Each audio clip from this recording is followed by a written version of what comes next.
Praise God. Sige, basahin nga natin yung ating verse. Kasi nagtalo si Pilato at si Jesus. Ito ay nung siya'y nililitis. Meron na nung judicial process. Meron ng judicial process. At ang judge ay si Pilato. And then, ang hinuhusgahan ay si Jesus. At bago nila sintensyahan, meron munang paglilitis. Meron munang hearing kung tawagin.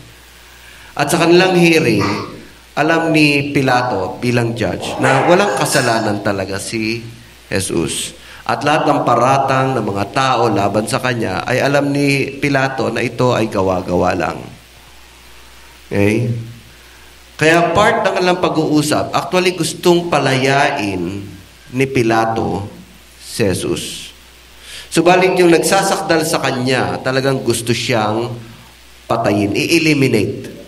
Kasi para sa kanila, threat siya sa kanilang relihiyon. Para sa kanila, ang tinuturo ni Jesus ay medyo taliwa sa Judaismo. And until now, actually, they do not recognize Jesus Christ as the Messiah. No, napaka-strict nila sa mga nakasulat, no? Which is the truth. It is lahat ng nakasulat sa Lumang Testament ay lahat yan ay may spiritual significance. What is true is not what you see. What is tangible. What is happening in the circumstance. Ang talagang katotohanan ay mga bagay na spiritual. Kaya basahin nga natin to, sige. At nung tinanong siya ni Pilato, ikaw ba'y hari? Yes, ako'y hari. You are king?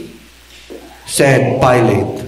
Jesus answered, you are right in saying, I'm a king by a fact. For this reason, I was born, and for this reason, I came into the world to testify to the truth. Everyone on the side of the truth listens to me. Yun ang problema, yung katotohanan. Sige, tuloy natin sa 38. You see, malaking tanong ano ba ang katotohanan? Ano ang katotohanan? Pilate asked, with this, he went out again to the Jews and said, I find no basis for a charge against him. Namamangha siya sa mga sagot ni Jesus In fact, natatouch na siya. Kaya lang, dahil sa dala siya ng papuri na hinahawak-hawakan niya, dahil sa posisyon niya, dahil sa mga taong nag-aakusa kay Jesus, hindi niya matanggihan sila. Kaya nung tinanong niya, ano ba katotohanan? In fact, meron na siyang medyo na aaninigan sa mga turo ni Jesus. Ikaw ba'y hari? O, ako'y hari. At sa kanilang pag-uusap, sinabi ni Jesus, ang paghahari ko hindi dito. Dahil kung dito ang aking paghahari, sana tinulungan na ako ng aking mga sundalo at hindi ako hahayaang iharap sa iyo. So doon pa lang, medyo nagdadalawang isip na si Pilate na yung sinasabi ni Jesus ay kakaiba. Maring yun ay totoo. At sabi niya, gusto niyang palayain talaga si Jesus. Natatakot siya sa maaring consequence. And even his wife, ay sinabihan siya, huwag kang makialam sa taong yan. Pinahirapan ako sa aking panaginip. Lalo siya natatakot. Pero, hindi niya magawang tulungan si Jesus kasi sa posisyon niya, sa kanyang, sa mga tao, sa circumstansya, sa atin, marami ang nangahawakan kasi yun yung nakikita nyo. Yun yung nadarama nyo. Yun yung sinasabi ng mga kapitbahay. Yun yung usong-uso ngayon. Pero ang totoo sabi ng Panginoon, huwag kayong aayon sa daigdig na to. Huwag kayong aayon. Because they are not the truth. They are not lasting. The truth is that something na hindi nyo mahawakan. Something na hindi nyo maaamoy. Pero totoo. Something na hindi nyo pa nakikita. Ganon yung sinabi ni Jesus. Hari ako. Totoo yan. Pero hindi dito.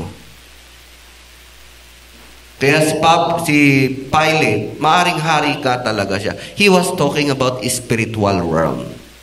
This time, the truth is that, yung mga bagay na hindi nakikita, yan talaga ang tumatagal.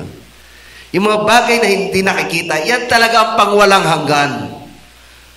Ang lahat ng bagay na nakikita ay gawa sa mga bagay na hindi nakikita ayon sa Colossus. Ang inyong kaluluwa ay mas tatagal kesa sa inyong laman. Ang inyong pagkain ay magugutim din kayo kesa sa ipakakain ibibigay ng ating Panginoon Diyos, ang salita niya. Ang kasiyahan ay nawawala rin, pero ang kasiyahan binibigay ng Espiritu Santo ay tumatagal. Yan ang katotohanan. Kaya sa atin, huwag kayong mga hawakan sa mga nakikita nyo. May problema kayo ngayon? Overlook it. Look unto Jesus. May pangailangan kayo? Overcome it. Overlook it. Look unto Jesus. May sakit kayo? Overlook it. God will heal. You will be able to overcome it. Huwag kayong padala sa nararamdaman nyo sa mga nangyayari. What is the truth is that God is working in us.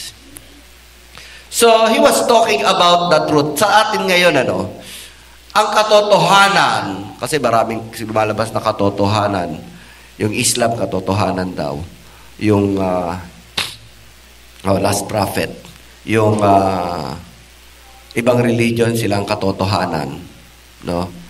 Ano ba katotohanan? Pero, huwag kayong mag-alala kasi ilang beses na sinabi at inamin ni Jesus, siya ang katotohanan. At wala nang iba. Yung evolution, katotohanan. Lahat ng mga bagay na nakikita, to see is to believe, dapat yan ang katotohanan. Hindi naman. May mga bagay tayong hindi nakikita pero talaga nangyari. Kuryente, hindi makikita, pero hawakan mo, hindi ka mamatay. Oy, wala ka naman nakikitang kuryente, pero subukan mong hawakan. Katotohanan papatayin ka niyan. No? Yung hangin, hindi natin nakikita, pero ipigilin mo yung ilong mo. Huwag kang humigop ng hangin kung hindi ka mamatay din. Yan ang katotohanan. May mga bagay talaga, maraming bagay na hindi nakikita, na yan ang katotohanan. How much more yung mga spiritual na bagay? How much more yung turo ni Jesus? How much more ang spirit ng Diyos? Buti nga nagkatawan tao si Jesus Naging tangible siya At namangha lahat ng mga naniwala sa katotohanan. Nakita kay Jesus ang grasya, ang kagandahan loob ng Diyos, kung sino talaga ang Diyos. Kaya tuwan-tuwa sila John, sila Peter, kasi talagang nahawakan nila ang Diyos. Si Jesus yun. Partida na. Ang Diyos na hindi nakikita ay nagkatawan tao. O partida na, ito ay kasaysayan. The Bible is a history book. Hindi yan religious book. Hindi yan legend. Kung sasabihin nyo, lahat ng mga archaeological findings sa Israel, tumutukoy sa Bible. Pero nung relihiyon, ang mga archaeological finding na tumutukoy sa relihiyon nila, zero. Wala. Pero ang Bible, overwhelming. Yan ang katotohanan.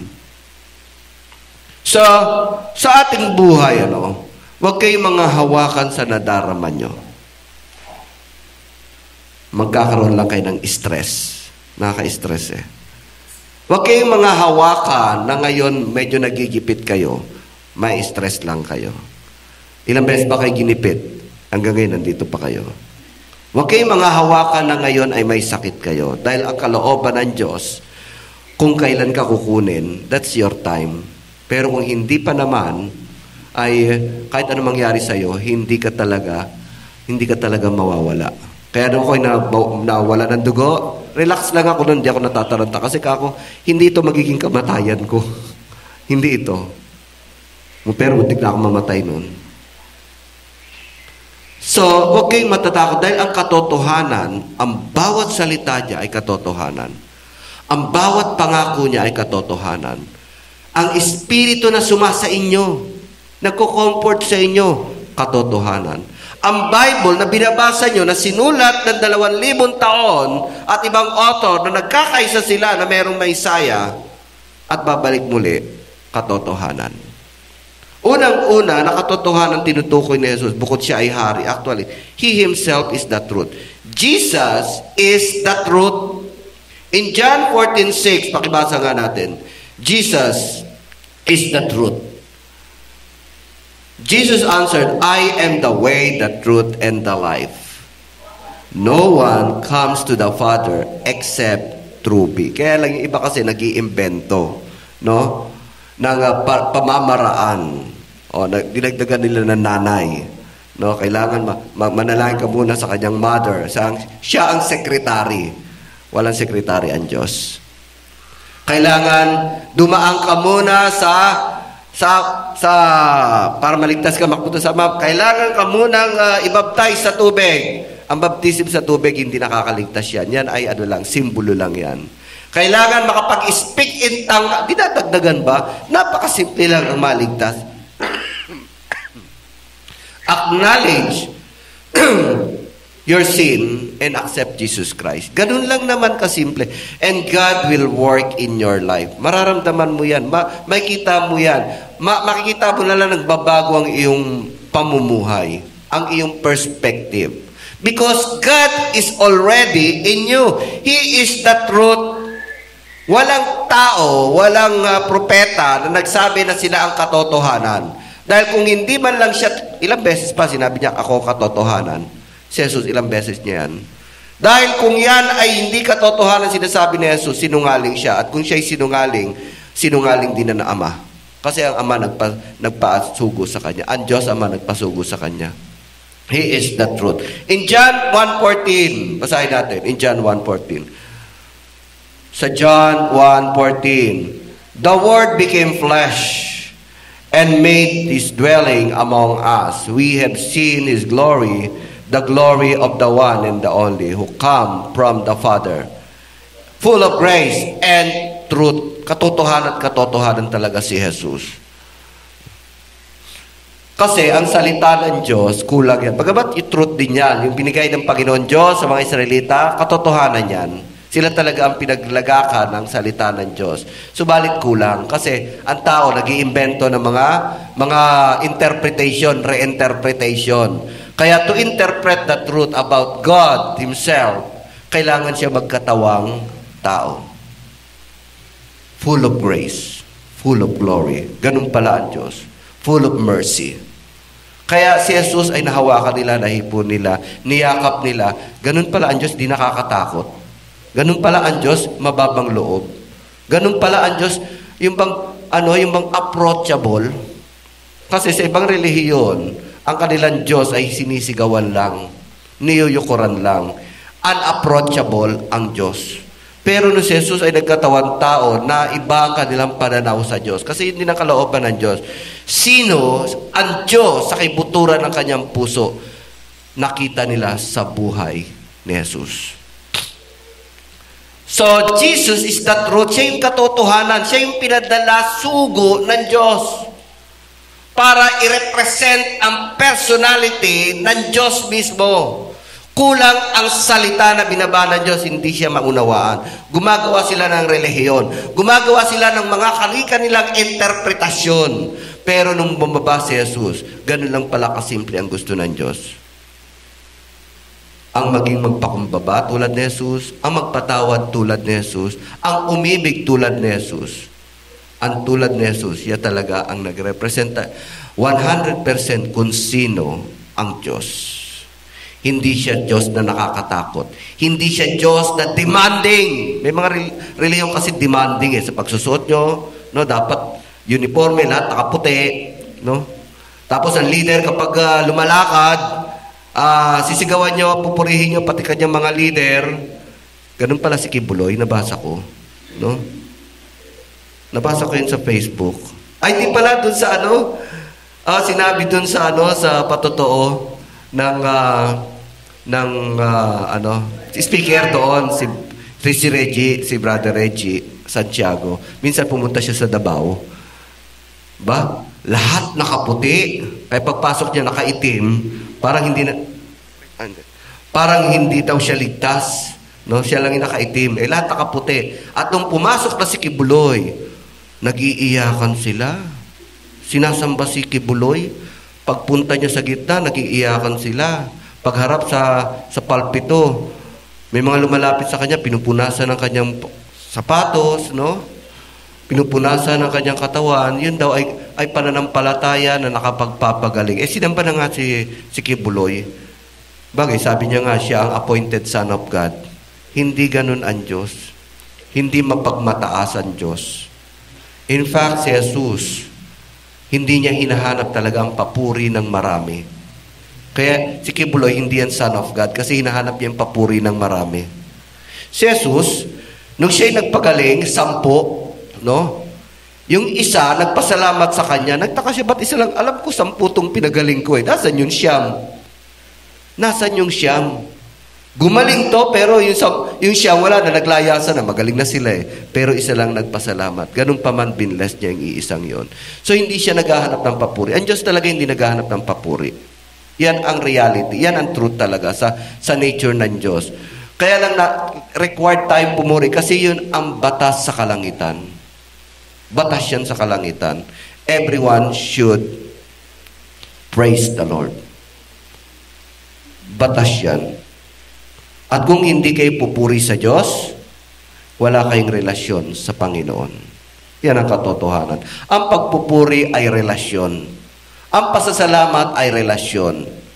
Ang pagsamba ay relasyon sa Diyos. Hindi ito nire-required ng Diyos, pero gusto niyang maging matibay ang inyong relasyon sa Kanya. Kaya si Jesus, nung bumaba siya rito, hindi siya naghanap ng papuri. Nung bumaba siya rito, hindi siya naghanap ng pagsamba. Kaya sabi niya, narito ako para mag-serve, hindi para paglingkuran. You see, the very nature of God, the truth is that God is humble. Kaya nga sinabi niya, hari ka ba? Sabi ni Pilato, hari ka ba? Oo, hari ako, pero hindi dito sa lupa. Sa lupa kasi kung sino ang dakila, siya ang pinupuri. Pero sabi ng Panginoon, hindi ganyan sa kalangitan. Hindi dapat ganyan. Kung sino gusto niyo maging dakila, maging servant. Gusto niyo manguna, kayo dapat ang nasa huli. And that is the nature of God. That is the truth. Kaya gusto niyo maging sikat, mag-serve kayo. Hindi lang kung kailangan lang na makatayo dito, magsalita dito, no, nandito. Pero kahit nandyan lang kayo sa sulok, actually God, what's our purpose in coming here? Not to please ourselves. Yan ang unang-una. Not to please ourselves. Kasi yung iba nananambahan to please themselves. Unang-una sumasamba kasi maaring walang mapanood ng TV. Lahat na panood niya na, no? May panahon pa siya para pumunta rito. To please. Maaring pumunta rito dahil yun ang bakanting panahon niya. To please himself. Maaring pumunta dito kasi nandito yung crush niya. To please himself. Maaring pumunta dito kasi gusto niyang magsalita sa harapan para ma-acknowledge siya. Ang pagsamba talaga sa Panginoon is not to please yourself. Maaring nagsisimba kasi may aircon. Sa atin, wala pang aircon, ano? Kaya hindi pa tayo marami. Hayaan nyo, dadami rin tayo pag naging aircon to. Nagsasimba sa mga aircon to please themselves. Maaring mupunta dito kasi ang gagwapo ng mga pastors. Buti na lang mga gwapo tayo, no? Amen. May mga dahilan to please himself. Check yourself. Why you come here? To please yourself? May you please the Lord. Kahit nahirapan kayo, kahit may sakit kayo, kahit may pagkukulang kayo, kahit na kayo ay may pagkakamali, kahit na wala kayong pantights, okay lang. Umattend kayo. Kahit na may utang kayo, baka natatakot lang kayo dahil may maniningil sa inyo rito, umattend pa rin kayo. Please the Lord, not please yourself. And that's the truth. Sabi ni Jesus, narito ko. Yan nga ang pinakadahilan. Hari ako. Ang tinutukoy niya ron na dahilan, bilang hari, kailangan niyang mamatay.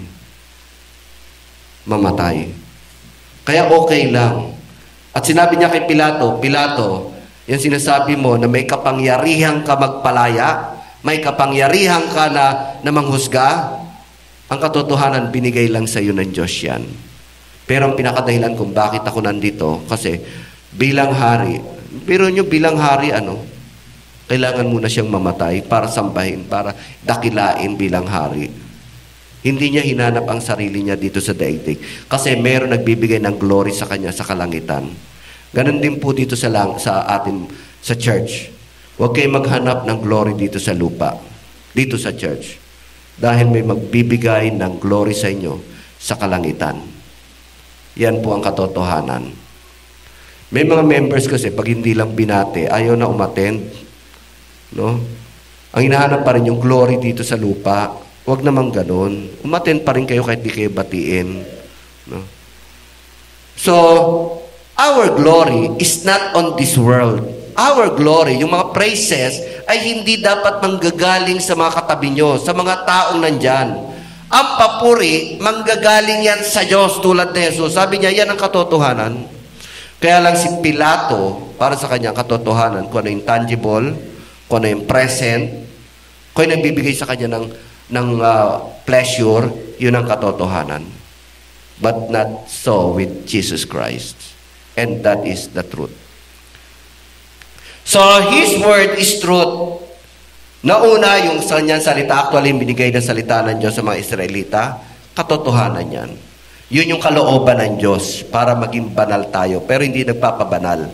Kasi isa lang ang hindi mo masunod doon, hindi ka na banal. Kasi yun yung mga kalooban ng Panginoon. Enumerate niya yan, maging sa pagkain, maging sa pananambahan. May enumerate siya. Ito yung gusto ko na haharap kayo. Maging sa pagdadamit.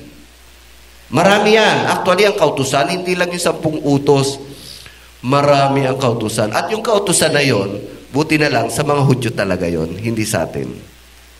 They are, yung mga kautusan na yon, para sa mga Hudyo lang yon, hindi tayo sakop doon. Mga hintil tayo noon eh. Ang ating kautusan ngayon is yung bagong tipan, which is the death and resurrection of Jesus Christ. And through the Spirit. Yan ang kautusan natin. Kaya ang kautusan natin nasa puso na. So, His word is truth. John 17:17, maging ang salita ni Jesus ay truth. Lahat ng mga sinasabi niya, papanghahawakan nyo.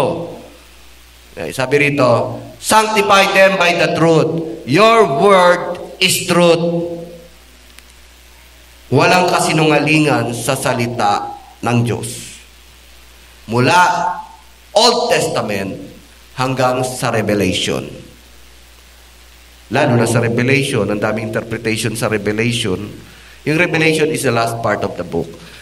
Kaya siya tinawag na Revelation, hindi pa ngayon nangyayari, pero mangyayari pa lang. And Psalms 119:160. Sa Psalms 119:160, basahin natin. All your words are true. All your righteous laws are eternal. Actually, yung salita niya, yung sa lumang tipan, talagang yun ang kalooban niya. Okay. Pero kung ginawa mo naman itong legalistic na wala ng pag-ibig, wala na yon. Kasi ang ginawa naman ng mga Hudyo, naging legalistic sila. Kaya ito'y binago ni Jesus. Sabi ng mga Hudyo, nakasulat sa atin na kailangan batuhin ang babaeng yan.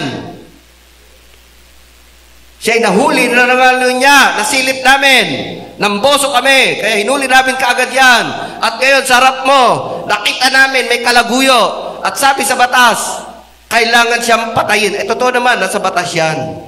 Pero alam niyo yung ginawa ni Jesus, ininterpret niya yung Old Testament. Sige, kung sino sa inyong walang kasalanan, siya ang unang bumato. Lahat sila may babae. Sabi nga, ano kayo sinulat ni Jesus? Diba, sumulat siya sa, siguro yung isa nabasa, may sinulat, no? Pangalan ng girlfriend niya, pangalan ng kabit niya, pangalan ng concubine niya, isa-isa nag-alisan. Lahat sila may kabit. Nag-alisan. At walang natira. Lahat sila may kasalanan din. Lahat pala sila nangangalo niya. At sinabi, sino, may nambato ba sa inyo? Wala ho. Kasi ang kautusan is not only written, it is actually spiritual. Bagamat nakasulat doon, pero ang gusto ng Panginoon ay mercy and forgiveness. Andun pa rin yun. So, the law is eternal. Yun ang gusto talaga ng Panginoon. Pero namamayani ang pag-ibig at pagpapatawad ng Diyos. So, His Word is truth, and His Spirit is truth. The Spirit in you. Ang maganda, we are the only religion na pinanahanan ng Diyos. Yung iba ayaw maniwala na pwede silang pananahan ng Diyos. Para sa kanila, ang Diyos nasa puno, nasa bagay. Sinisigawan lang ng microphone, wala sa kanila ang Diyos. But the truth is that sabi ng Panginoon, bababa sa inyo ang Espiritu Santo at magtuturo sa inyo, mananahan sa inyo, sasamahan kayo. And the Spirit in you, the time you accepted Jesus Christ, is the truth. Doon sa John 16:13, basahin natin. John 16:13. John 16. But when the Spirit of truth comes, He will guide you into all truth. He will not speak on His own. He will speak only what He hears. And He will tell you what is yet to come. It is the Spirit actually. Kapag kayo nagbabasa ng Bible, siya nag-i-interpret. Sa una, binabasa nyo, words. Pero sa buhay nyo, minsan naalala nyo, ito pala ibig sabihin ng nabasa ko kanina. It is a Spirit reminding you.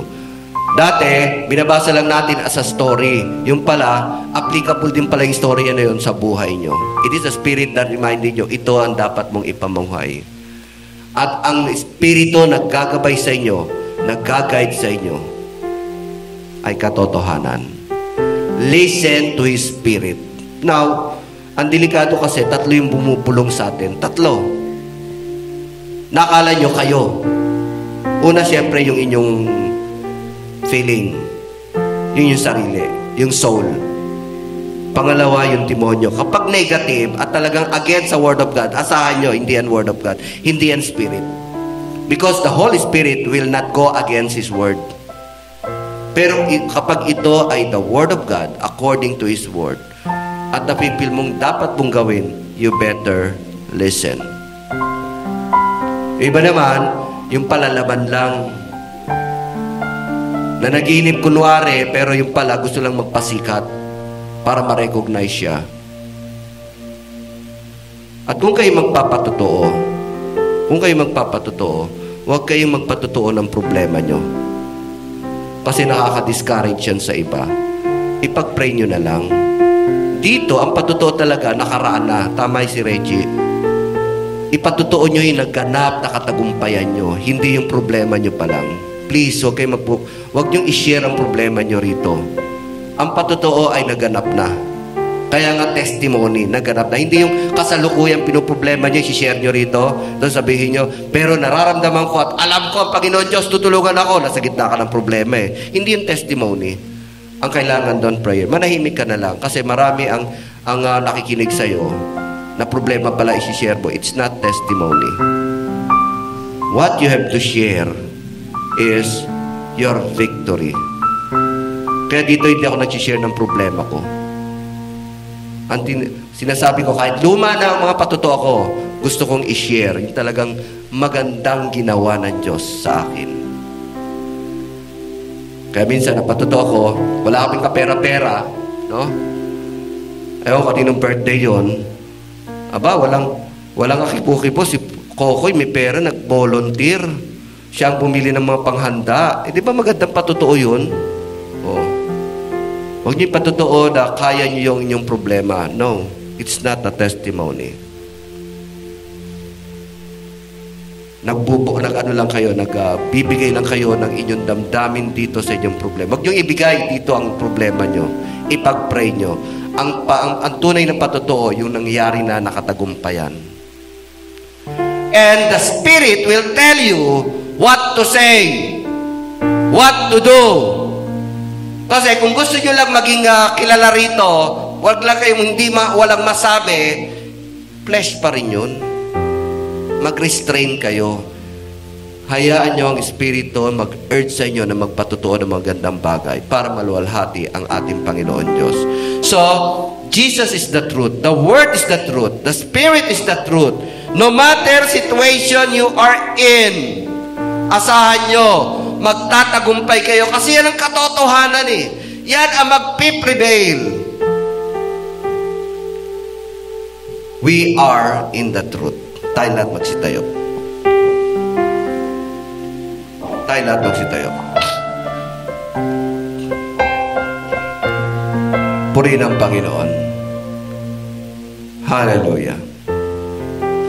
The Spirit of the Lord be upon you.